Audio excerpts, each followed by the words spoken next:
Well, hey guys, welcome back to Not Your College Life with Lisa Beals. I'm your host, Lisa Beals, and this is episode number 36. 36. I wish that was my age again.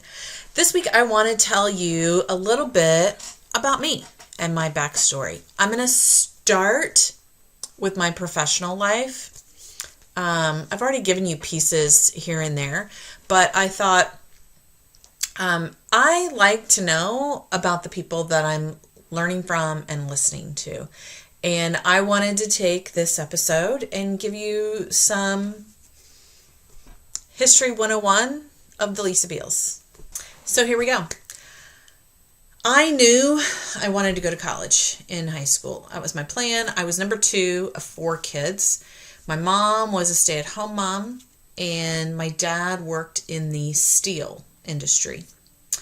And my senior year of high school, I was accepted into, I can't remember the name of it now. It was a fashion college in Texas. I was beyond thrilled to be able to go to a school out of state in Texas where it was warm and pursue a career in fashion. Whatever. I don't know where I'd be today if I had done such a thing. But nonetheless, that was my plan. I was accepted. I'd got my financial aid, ready to roll. And then in January or March of my senior year, the steel industry tanked, and my dad lost his job. I already had an older sibling who was at Wheaton College. It's a private institution. So my hopes and dreams were quickly changed. And my options for university were the regional. My options for college became the regional community college or the regional campus of Indiana University, both of which seemed like a glorified high school option to me, and I wanted no part of it. But rather than actually say that, I went through the motions, got admitted at IU, enrolled in classes. I can't even remember. I think it was business. I think I declared business. Enrolled in classes for business. I think I might have attended a few classes in the fall, actually registered for the spring term. And in the spring, I purposely never attended one class because I knew that if they kicked me out, I didn't have the choice in the matter. Sorry, Mom and Dad, I can't go to school. They won't let me. I took out student loans to do this. I took out student loans to pay an institution to kick me out. Young and dumb, right?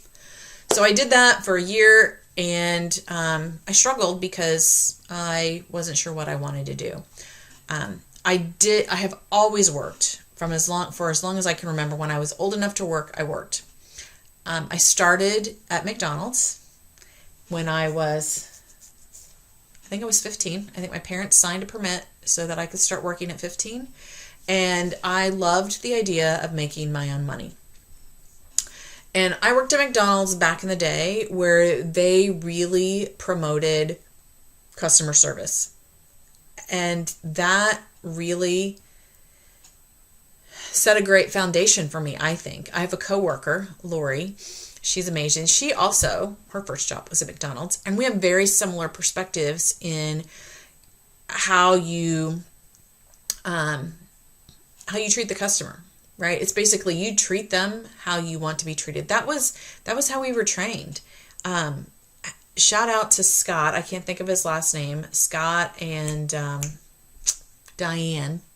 Scott and Diane owned that or partnered in that franchise. They were great. They were great leaders.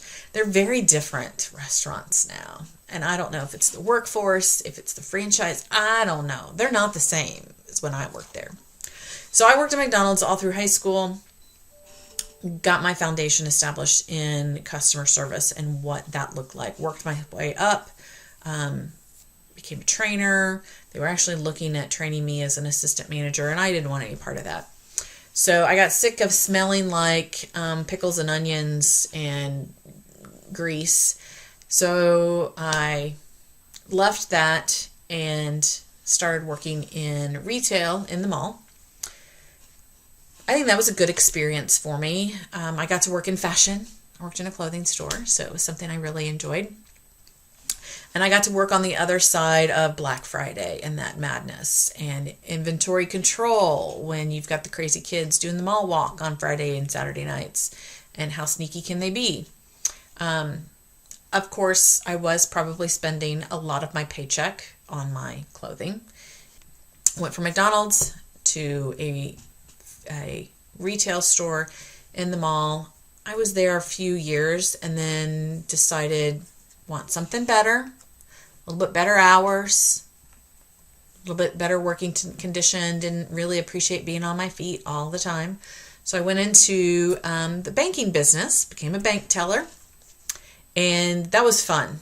They were an amazing group of women. And again, that banking industry has changed tremendously from the days where on payday, the local factory guys, there was a line out the door on paydays, and we were crazy busy.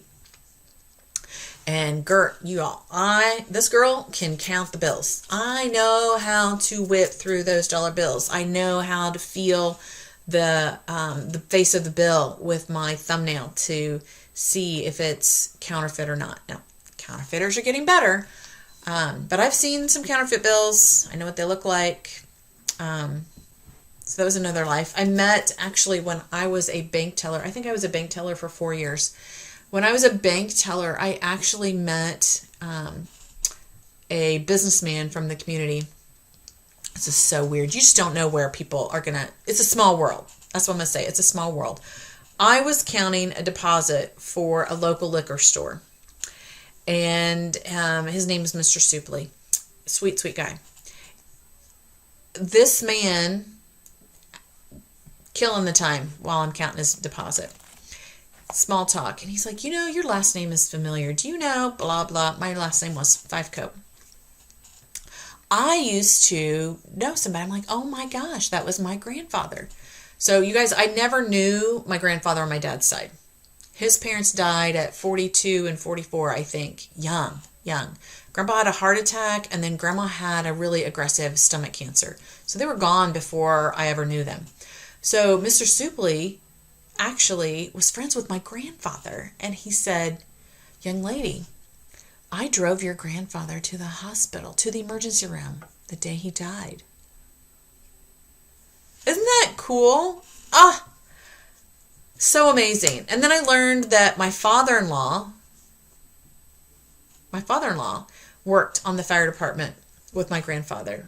So these people that are in my life now, I actually got to know a man, my grandfather, and I never got to meet my grandfather, but these people knew him. So it was super cool to get to meet people and hear about this amazing guy that I never got the chance to meet. So that was cool. All right, so bank teller. I get engaged, get married, and shift into a credit union, still a banking industry. And then we're expecting baby number 1. I did not want to be the parent that shipped my kid off somewhere for someone else to raise. I was going to be a stay-at-home.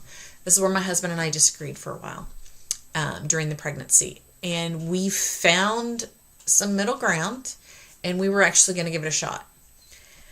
So I felt like I had won. Had my girl. I'm home with her. Y'all, 8 weeks in, 10 weeks in. My oldest, Steph, she was an easy kid. I was bored to tears. I didn't have mama groups. We didn't do play dates. My circle of friends, they were not having babies or they were out of state. I was bored. I needed something else to do. So I don't know if my husband knew this all along and he's just kind of chuckling. I don't know. But he ended up winning in the end. Whatever. So my mom is thrilled to death. Now she was going to engage in the grandma career that she was born to be. And I decided I was going to go back to work. I had a couple credit unions in town that offered me some part-time work. So I was going to work part-time. Was wonderful. I really appreciate the flexibility that they afforded me. So I did bank teller for a while, and then left that and went to work in a hospital. I worked in the emergency room. That was super fun. Really enjoyed that. Now, I need to interject. It was when I left the bank teller job that I realized, Beals, if you want a job that's going to pay you what you think you're worth, you're probably going to need to get some training, i.e. a college education. I was still paying off my student loan, or just recently paid it off. And I didn't want to take out another loan. So my husband and I decided, I'll go back to school part-time, but we're only going to add courses that we can pay out of pocket for. So I did 1, sometimes 2 classes a semester to pursue a degree. And I think I started back business or undecided, I can't recall, before I ended up migrating over into the communications field. Love to talk. No surprise, I'm doing a podcast. Okay, love to talk. Okay, so going to school part-time, parents, I got 2 littles at home now, working in the emergency room. That was a really fun job. Loved the pace. You never knew what was going to come in the door. The docs were awesome. The nurses were awesome. I really enjoyed that job. When people found out that I was going to school, they would be like, oh, they would say, oh, you're going to go get your nursing degree? Oh, heck no. I see what you nurses have to do. I don't want any part of that, but thanks. Right, that's so funny. So funny. So I can't remember how many years I worked in the hospital. I did really enjoy that. I think God was preparing me with some healthcare exposure, knowing that he was soon to deliver a special needs child to me. I never thought of it that way before. Isn't that interesting? Interesting. But I'm sure that that makes so much sense now. Okay, so from the hospital, my older sister had graduated. She got her psychology degree from Wheaton College and then decided to work in IT. Totally relatable. Totally translates, right? Psychology degree, let me work in IT. So anyway, she's working at the regional IU campus in their IT department, and she hears about a part-time opening in the registrar's office and says, you should check it out. I think it'd be a great opportunity for you. Sure. So I check it out. I actually got an interview. We had some really, really great rapport back and forth with Lois. Lois has since passed, but she was an amazing, brilliant woman and very self-assured. So Lois offered me a part-time job, and I started working at the university. And one of my favorite things to do, you guys, when I meet other people across the country that work in the registrar's office is I want to hear how they ended up there. Because no one goes to school to be a registrar. It happens to you. It happens to you, it happens for you. Whichever way you want to say it.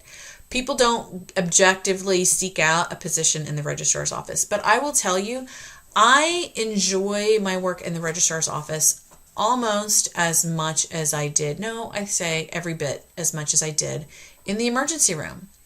Because it's never the same day twice. And maybe that's just me. Maybe there are a lot of jobs that are like that. But that's one of the things that keeps me going back to work every day there is it's not wash, rinse, repeat, the same thing. Gotta make the donuts. It's different every day. And I have an opportunity, even when I was at the regional campus, I got to work with faculty, I got to work with advisors, I got to work with students, I got to work with the deans. There were so many different aspects of the job that you didn't have the same people. You always had a mix of who you were going to work with on any given day. So I loved it. Then when I was ready to deliver my youngest, I was still working part-time, and somebody was retiring. They were going to redo some position descriptions, and they invited me to work full-time, and I just wasn't there yet. I was still working on my degree. I was now getting ready to have number 3 child at home, and I did not want to commit 40 plus hours a week to a university and figure out how to juggle the other things, right? My husband, my 3 kids, and my education. So I said, no, I really think I should be part-time. So I was going to walk away from that, have my kid, and my sister-in-law recruited me to help her with her real estate business, doing some pictures and flyers and websites. So that was great. And so that's what I did. I was her assistant. My baby Drew and I would come in. He'd have his little play place in the office, and he'd get all the oohs and ahs, and we would just get stuff done. That was fun, but that was incredibly short-lived because by the time Drew was 6 months old, then we realized something was amiss, and we went down, we got a diagnosis, and so they were like, I don't know what work's going to look like for you. You're probably going to be full-time committed to this childcare. So I walked away from helping my sister-in-law and focused on my son. So keeping this focus on my professional, we were fortunate in, we had a really rough, we had a very devastating diagnosis, but by the time we were a year into it, I realized I still had room and a need to do something else other than full-time home. And my mom was willing to partner in childcare with him for me. So we figured it out, and I actually got a job as a part-time marketer for some long-term apartments. That was a really interesting job. I enjoyed the interaction with prospects, with parents, with adult children, with siblings or seniors that were interested in looking at long-term apartments with assisted living. I enjoyed that aspect of it. I did not so much enjoy the marketing to healthcare professionals because there was so much schmoozing that they were expecting, and I didn't really care for that. It just didn't seem genuine. I wanted to spend all my time interacting with the prospects and selling the benefits of the move. And I loved interacting with my residents and their stories. And they're so funny. They're so funny. So I did that for 3 years. I had to leave because they just kept pulling more and more and more from me. And there were times where my kids got off the bus at home and there was no one there because work was keeping me late. Or I would forget to pick them up at grandma's when I needed to pick them up at grandma's. I didn't like how much of me it was pulling from the other parts of my life. So I walked away from that, not knowing what was happening next. And when I was on campus, because I'm still going to classes part-time, my former vice chancellor had run into me and asked me what I was doing. And I happened to be in between jobs. I'm not sure what I'm going to do next. And IU was getting ready to implement a new student information system. They were moving from their legacy system into Peoplesoft, and he asked if I was interested in coming back to work for them to help with the implementation. I'm like, sure. What's that look like? I don't want to work full time. So that's how I fell back into the registrar's office where I had left probably 4 years prior. There was a new registrar in the office, but my friend Linda had been there forever, so she was still in there. So it was great. It was like almost like I never left. I got to be part of the implementation team and learn a new software, which was so fun, and still maintain a part-time schedule so that I could work and be a parent and a wife. So that was fun. And I think I was back there 2 years before my dad actually became disabled enough. I don't know if that's good or bad. My dad was qualified as a disabled vet, and now I was eligible for child of a disabled vet benefits, meaning I could get 120 credits paid for because I was the child of a disabled vet.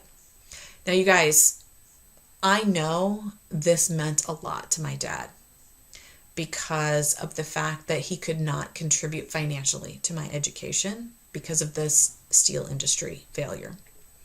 So it was a huge deal to me. And my dad picked me. He was not my biological dad. He was my adopted dad. So he picked me, which I think makes me feel even more special, grateful, appreciative. I don't know. So when he let me know that I was eligible for that benefit, I went to my husband and said, here's the dealio. No more money out of pocket. I could, if we can figure out the bills for the next academic year, I could go full-time, not have to pay anything out of pocket. I could go full-time and be done. I could get my associate's degree. I could be done in a year with my bachelor's degree. Can we do that? Can you help me? It'll be a rough year because I'll be going to school full-time, more homework, no part-time job. Can we do this?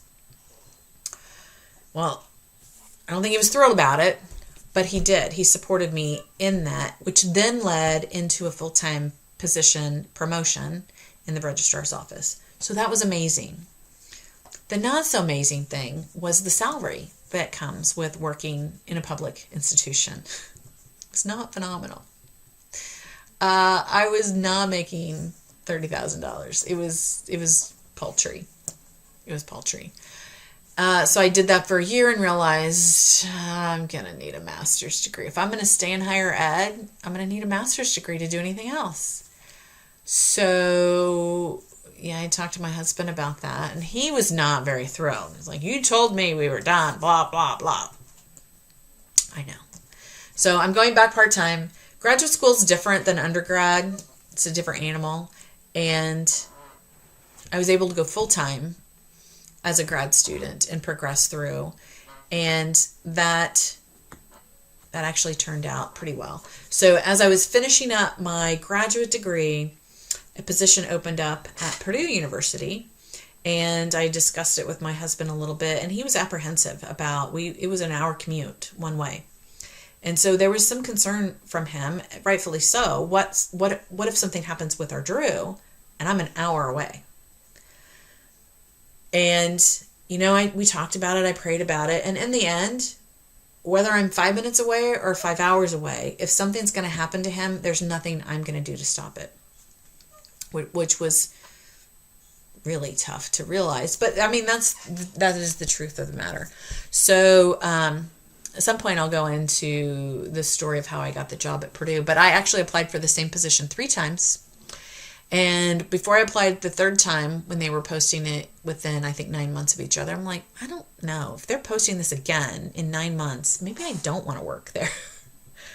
But I did. I got the job. I will never forget the day I interviewed. I was sick as a dog, you guys, and it was February. It was freezing cold. And I held myself together. I don't think they even knew. In fact, I know they did not know that I was sick. It was a terrible, terrible cold. It was the early on. So, you were just the head congestion. It was throbbing headache. But they offered me a job. And you guys, because I was going from a regional campus of a public to a flagship campus of a public, you guys, my salary more than doubled. I was going from an assistant registrar from an IU campus of roughly 3,500 to Purdue University. I was going to be the associate registrar for records, registration, and graduation. They were going to hire me in, I think I was hiring in like at 65. So I accepted the offer, and I go to let my boss and the vice chancellor know. And he pulls me in. The vice chancellor pulls me in. And he's like, Lisa, you're not even going to give me an opportunity to counter them to keep you here? And I said, here's the deal, Mr. Jack. You had 2 opportunities to promote me. and you passed me over twice. You passed me over twice. So, and you can't afford me. You can't compete with what they're offering. I don't know. What are they offering you? What are they offering? And I knew how much the registrar on that campus made, and that I was going to be making more than them. So I told him, and he acknowledged. He acknowledged. And so now I was going to spend the next 2.5, 3 weeks doing an information dump on all the things that I was doing for that campus, for the institution before I left. It was interesting. I still have great friends there, great colleagues, but I will tell you, I had imposter syndrome, you guys, when I went to Purdue, and this shock of, it was 35,000 students at the time, we're upwards of 40,000 now. I had some imposter syndrome, thinking, what the heck did I do? They're going to figure out that I'm a fraud, that I do not know what the heck I'm doing. But, you know, like most places, there are wonderful people there, and they took me in, and I just dug in. I dug in, and I figured it out, and I made contacts, and they were doing an implementation with a new student information system that we had just done at IU. Different vendor, same process. So, yeah, that's how I've been there 10 years. 10 years, 2009 to 11 years. I've been there, and I have made some amazing friends and colleagues, and I have a great deal of respect. And again, same thing. I get to interact with faculty, deans, Purdue Police, athletics, groundskeeping, facilities, advisors, students, the health center. There's so many people that I get to interact with a variety of reasons throughout a given day that it is never dull. It is never dull. So, there you go. Does that make me more or less qualified to offer you guidance and coaching now that I've shared my professional story with you? I hope more, or at least as much, as qualified as you thought I was before. I did not take the traditional path by any means. Did not take the traditional path. But I think that's what makes me who I am. I did not take the traditional path by any means. But because of that, I've been exposed to a lot. Banking, marketing, food service. So, there you go. You guys, it was really nice. Thank you for taking the time to let me share some history about myself and how I got to where I'm at today, and why I feel like I'm qualified to offer you guidance and assistance on this journey of yours to help your college student transition into the adult life. So don't forget, I would love if you would sign up for my email list so I could keep you up to date on everything that's happening. If you don't follow me on social media, I am on Facebook and Instagram and YouTube, Not Your College Life with Lisa Beals. So be sure to go follow me there so that when I'm always sharing helpful articles and tips and deadlines that I think will serve you and your student. And share with a friend. If you have a sister or a colleague or someone that you know has a kid going through college that is also, sometimes pulling their hair out, send them a link. Let them know that I have resources out there to help them through. Okay, you guys? Until next time, we'll be in touch. Thanks so much.